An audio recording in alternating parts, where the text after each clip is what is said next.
कोण आपण जरा स्वतःकडे बघा आणि मग ठरवा काय म्हणून आलास इथं. सावेबाई, माझ्या आयुष्यात पहिल्यांदा, जिंदगीत पहिल्यांदा माझ्यावर आरोप लागले त्याचे.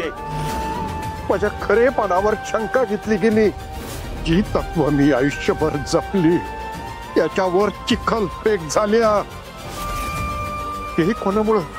जी माझा अभिमान होती, माझा सन्मान होती, ती माझी नात, तिच्यामुळं.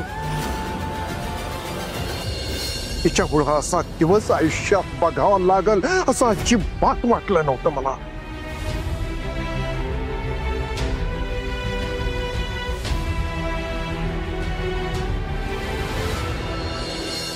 बघा, सोडा आधी, काहीतरी मूर्खासारखं बोलू नका आणि आवरा जरा स्वतःला.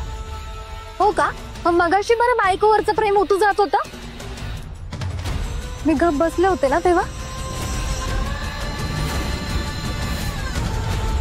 मग आता तुम्ही सुद्धा गप बसायचं. हिरा मागवा. हिरा, हो लागला मला. सॉरी. दुखतंय का? सॉरी धैर्य. खूप दुखतंय का? सॉरी खरंच.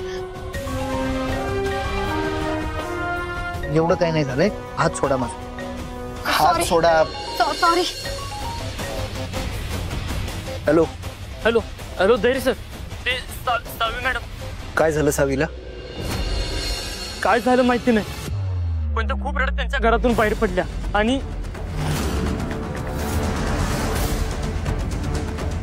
काय आणि कुठेतरी निघून गेल्या. तर मी खूप अडवायचा प्रयत्न केला सर त्यांना, पण खरं त्या थांबल्या नाहीत. अरे अशा कशा निघून गेल्या? हो सर.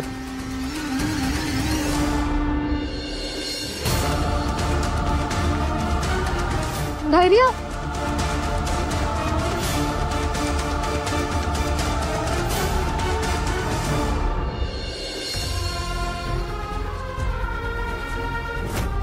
आई,